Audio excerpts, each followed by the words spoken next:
નમસ્કાર મિત્રો, દેશ દુનિયાના તાજા મોટા સમાચારોમાં આપનું સ્વાગત છે। તો મિત્રો, આજના તાજા સમાચાર મેળવવા માટે વિડીયોને અંત સુધી જોતા રહો અને આવા જ સમાચાર દરરોજ મેળવવા માટે વિડીયોને લાઇક કરી ચેનલને મિત્રો સબસ્ક્રાઇબ કરવાનું ના ભૂલતા। આજના મિત્રો પહેલા સમાચારની વાત કરીએ તો દેવા માફીના ફોર્મ ભરવાના શરૂ થયા, જેમાં મિત્રો પાક લેવા માટે ખેડૂતોએ મોટી રકમ પાક ધિરાણો લીધેલા હતા, જેથી અત્યારે ખેડૂતોની મિત્રો હાલત કફોડી બની ગઈ છે। ત્યારે સમગ્ર ગુજરાતના ખેડૂતોને પાક ધિરાણના દેવા માફ કરવામાં આવે ત્યારે મિત્રો અત્યારે માંગણીઓ પણ ચાલી રહી છે અને અરજી કરવાનું મિત્રો નક્કી કરેલ હતું, જેથી કરીને મિત્રો 9/12/2024ના રોજ મોટા ભેલા ગામમાં મિત્રો ખેડૂતોએ અરજી કરવાની શરૂઆત પણ કરી હતી। ત્યારે મિત્રો કાંતિલાલ ડી બાવરવા પ્રમુખ રાજીવ ગાંધી પંચાયતી રાજ ગુજરાત પ્રદેશના અને ડૉક્ટર લખમણભાઈ કાજરિયા એટલે કે મહામંત્રી RGPRSના મૂળભાઈ ગોંડેલ સરપંચ તરીકે મિત્રો સહિતના ગામોના ખેડૂતોને મિત્રો હાજર પણ રહ્યા હતા અને અરજી મિત્રો કરી હતી। આના વિશે મિત્રો તમારું શું કહેવું છે? ખેડૂતોના દેવા માફ થવા જોઈએ કે નહીં? અને અમને મિત્રો કમેન્ટ બોક્સમાં કમેન્ટ કરીને જરૂરથી તમારો અભિપ્રાય જણાવજો અને મિત્રો તમારે કેવું નુકસાન થયું છે તે માટે મિત્રો ખેડૂતો અત્યારે કેવા દેવાના ભારમાં ડૂબેલા છે તેવી મિત્રો અત્યારે અરજીઓ કરવી જોઈએ, જેથી કરીને કે સરકારની આંખ ખોલે અને ખેડૂતોને દેવા માફ કરી અને મદદ કરી શકે મિત્રો। ત્યારબાદના મિત્રો મહત્વના સમાચારની વાત કરીએ તો જનધન ખાતા ધારકને મિત્રો 10,000 રૂપિયાની સહાય મળે છે, જેની મિત્રો વિસ્તારથી વાત કરીએ તો કેન્દ્ર સરકાર દેશવાસીઓને આર્થિક રીતે મિત્રો સશક્ત બનાવવા માટે અનેક યોજનાઓ અત્યારે ચલાવી રહી છે। મોદી સરકાર છે એ 2014માં મિત્રો પ્રધાનમંત્રી જનધન યોજના પણ શરૂ કરી હતી। આ યોજના હેઠળ દેશવાસીઓને મિત્રો બેન્કિંગ સિસ્ટમ સાથે જોડવાના ઉદ્દેશ્ય સાથે તેમણે મિત્રો સસ્તી અને નાણાકીય સેવાઓનો લાભ આપવાનો ઉદ્દેશ્ય પણ રાખ્યો હતો, જેમાં મિત્રો જનધન યોજના હેઠળ તમે ઝીરો બેલેન્સ હોય તો પણ મિત્રો અત્યારે બેંક એકાઉન્ટ ખોલી શકો છો। પ્રધાનમંત્રી જનધન યોજના માટે મિત્રો સૌથી વિશેષ સુવિધા તો એ છે જેમણે જનધન ખાતું ખોલાવ્યું છે તેમને મિત્રો ઝીરો બેલેન્સ એકાઉન્ટ ઉપર પણ 10,000 સુધીની મિત્રો લોનની સુવિધા પણ અત્યારે આપવામાં આવે છે, જેને મિત્રો અત્યારે ઓવરડ્રાફ્ટ સુવિધા પણ કહેવામાં આવે છે। આ એક પ્રકારની લોન સુવિધા છે જેમાં મિત્રો તમારા ખાતામાં બેલેન્સ ન હોય તો પણ તમે મિત્રો આ સ્કીમનો લાભ લઈ શકો છો અને તમને મિત્રો 10,000 સીધી ખાતામાં લોન જમા કરવામાં આવે છે। ત્યારબાદના મિત્રો મહત્વના સમાચારની વાત કરીએ તો 6,000ની જગ્યાએ મિત્રો 10,000 રૂપિયાનો હપ્તો મળશે તેવી મિત્રો સરકારે પણ જાણકારીઓ આપી છે। તો શું મિત્રો ખેડૂતોને અત્યારે 6,000 વાર્ષિક હપ્તો યોજના હેઠળ મળી રહ્યો છે, જેને મિત્રો 10,000 કરવામાં આવે તો ખેડૂતો તો ખુશખુશાલ થઈ જશે। તેના જ મિત્રો મોટા સમાચાર અત્યારે આવી રહ્યા છે, જેમાં મિત્રો વિગતવાર વાત કરીએ તો 1 ફેબ્રુઆરી 2025ના રોજ રજૂ થનારા બજેટથી મિત્રો દેશના ખેડૂતોને ઘણી મોટી આશાઓ પણ છે। પ્રધાનમંત્રી કિસાન સન્માન નિધિ યોજના હેઠળ મિત્રો અંતર્ગત મળનારો વાર્ષિક 6,000 રૂપિયાનો વધારીને મિત્રો હપ્તો 10,000 રૂપિયાનો થાય તેવી પણ મિત્રો અત્યારે ચર્ચાઓ ખૂબ જ ચાલી રહી છે। આ બજેટમાં મિત્રો મોદી સરકારના ત્રીજા કાર્યકાળનું પ્રથમ પણ બજેટ હશે, જેમાં મિત્રો સરકાર પણ આ રકમને મિત્રો 10,000 રૂપિયા કરવા ઉપર પણ વિચારી રહી છે। તો પરંતુ મિત્રો હજુ સુધી કોઈ નિર્ણય લેવામાં નથી આવ્યો। તો શું મિત્રો આના વિશે તમારું શું કહેવું છે કે મિત્રો જે વાર્ષિક 6,000 રૂપિયાનો અત્યારે હપ્તો મળે છે તેને મિત્રો 10,000 કરવો જોઈએ કે નહીં? તમારો મિત્રો અભિપ્રાય જે પણ હોય કમેન્ટ કરી દેજો।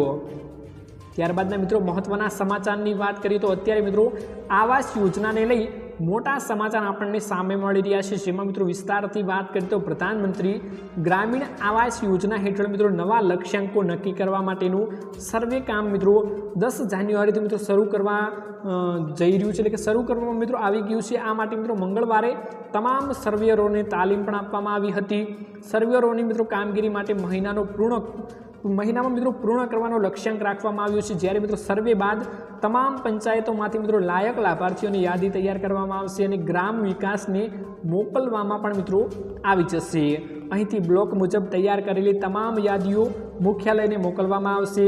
આ પછી જિલ્લા માટે બ્લોક મુજબ લક્ષ્યાંકો નક્કી કરવામાં આવશે અને લાભાર્થીઓને મકાનો બાંધવા માટે ભંડોળ ઉપલબ્ધ કરવામાં આવશે તેવું મિત્રો CMએ જણાવ્યું હતું, એટલે કે મોટી જાહેરાત ત્યારે કરી દીધી છે।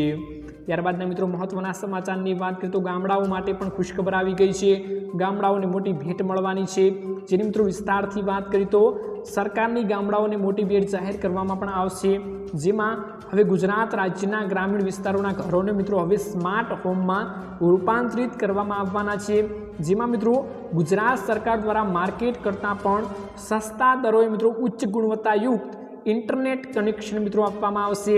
સાથે જ મિત્રો વેલ્યુ એડેડ સેવાઓ જેવી કે મિત્રો વાઈફાઈની સેવા પણ આપવામાં આવશે ગામડાઓને, કેબલ ટીવીની સેવાઓ પણ આપવામાં આવશે, ઓટીટી એટલે કે મિત્રો ઓવર ધ ટોપર ટેલિવિઝનથી પણ જોડવામાં આવશે. તો મિત્રો અત્યારે ગામડાઓને વિકાસના આરે લઈ જવાની મોટી કામગીરી ચાલી રહી છે, જેમાં મિત્રો સીએમએ મોટી ભેટ પણ આપી દીધી છે કે મિત્રો ગામડાઓ સુધી ઇન્ટરનેટ નથી પહોંચતું તો ગામડાઓને પણ ઇન્ટરનેટથી જોડવામાં આવશે.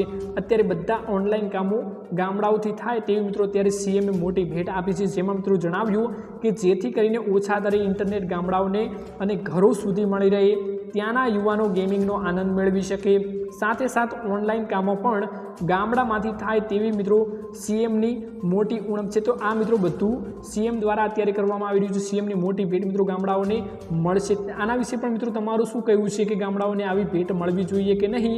અમને મિત્રો કમેન્ટ બોક્સમાં કમેન્ટ કરી જરૂરથી જણાવજો. ત્યારબાદના મિત્રો મહત્વના સમાચારની વાત કરીએ તો વાહન ચાલકોને મળશે મફત વીમો, જેમાં દેશના તમામ નાગરિકોને ટૂંક જ સમયમાં મફત અકસ્માત વીમાની ભેટ મળવાની છે. કેન્દ્રીય માર્ગ અને પરિવહન મંત્રી નીતિન ગડકરીએ મિત્રો જાહેરાત કરીને જણાવ્યું કે કેશલેસ સારવારની સુવિધા અકસ્માત દીઠ પ્રતિ વ્યક્તિ વધુમાં વધુ મિત્રો રૂપિયા મિત્રો 1.5 લાખ સુધી ઉપલબ્ધ થાય છે. આ યોજનાને કોઈપણ કેટેગરીના મોટર વાહનો દ્વારા થતા તમામ માર્ગ અકસ્માતો માટે મિત્રો લાગુ કરવામાં આવશે અને આ અકસ્માત વીમા યોજના હેઠળ ટૂંક જ સમયમાં મિત્રો લાગુ કરવામાં આવશે તેવી મિત્રો નીતિન ગડકરીએ જાણકારી આપી દીધી છે. તો વાહન ચાલકોને મિત્રો મફતમાં વીમો હવે મળી જશે. કોઈ પણ જાણકારી મિત્રો તમારી સામે આવે તો તેને ઇનકારવી અને મિત્રો આ સમાચાર મોટા નીતિન ગડકરીએ આપણને આપી દીધા છે. ત્યારબાદના મિત્રો મહત્વના સમાચારની વાત કરીએ તો મિત્રો મહિલાઓ માટે મોટા સમાચાર આવ્યા છે. મહિલાઓ ખાસ જાણી લેજો. જે પણ લોકો અત્યારે મહિલાઓને ફાઇન કહે છે તે પણ જાણી લીજો, કેમ કે મિત્રો મોટા સમાચાર આવ્યા છે, જેમાં મિત્રો ભૂલથી પણ કોઈએ મહિલાઓને ફાઇન કહેશો તો જાણી લ્યો. જેમાં કેરળ હાઈકોર્ટનું મહત્વનું અવલોકન મિત્રો સામે આવ્યું છે, જેમાં મિત્રો જણાવવામાં આવ્યું કે મહિલાઓની શરીરને જો કોઈ ફાઇન કે સુંદર જેવી કમેન્ટ કરો છો તો હવેથી સાવધાન રહેવું પડશે. જો કોઈ મહિલાનું અપમાન અથવા તો તેની ગોપનીયતા દાખલ કરવાના ઈરાદાથી કંઈ પણ કહે છે, અવાજ કરે છે, ઇશારા કરે છે અથવા તો કંઈ પણ વસ્તુ બતાવે છે તો તેને મિત્રો આઈપીસીની કલમ 509 હેઠળ ગુનો ગણવામાં આવશે અને ફરિયાદ પક્ષના આરોપોને મિત્રો ધ્યાનમાં રાખીને આઈપીસીની કલમ 509 હેઠળ ગુનાના મિત્રો પાસાઓમાં પ્રાથમિક દ્રષ્ટિએ મિત્રો બનાવવામાં આવ્યા છે. તો હવે કોઈ પણ મહિલાને કંઈ પણ કહેવા માટે મિત્રો હવે તમારે વિચારીને બોલવું પડશે. આ મિત્રો નિયમ કેરળમાં લાગુ કરવામાં આવ્યો છે. કેરળમાં મિત્રો તમે કંઈ પણ મહિલાઓને બોલો છો તો મહિલા તેની અટકાયત કરી શકે છે. મિત્રો મહિલા આમાં કલમ 509 હેઠળ મિત્રો તમને ગુનો દાખલ કરાવી શકે છે. ત્યારબાદના મિત્રો મહત્વના સમાચારની વાત કરીએ તો કામ કરતી મહિલાઓ માટે કયું શહેર સૌથી સલામત છે તેની મિત્રો વિસ્તારથી વાત કરીએ તો મહિલાઓ માટે સૌથી સુરક્ષિત શહેરની યાદી બહાર પાડવામાં આવી ગઈ છે. 2024ના અહેવાલ મુજબ કામ કરતી મહિલાઓ માટે મિત્રો બેંગલુરુ દેશનું સૌથી સુરક્ષિત શહેર બન્યું છે, જ્યારે મિત્રો સલામત શહેરોની યાદીમાં મિત્રો ચેન્નઈ બીજા સ્થાને આવે છે, જ્યારે મુંબઈ ત્રીજા સ્થાને આવે છે અને દિલ્હી 8મા સ્થાને આવે છે. આ ઉપરાંત અમદાવાદે પણ મિત્રો 7મો ક્રમ લઈ લીધો છે. તો મિત્રો આજના આ વિડીયોમાં આટલું જ હતું. મળીશું એક નવા વિડીયોની સાથે. ત્યાં સુધી મિત્રો વિડીયોને એક લાઇક કરી ચેનલને મિત્રો અત્યારે જરૂરથી સબસ્ક્રાઈબ કરી લેજો.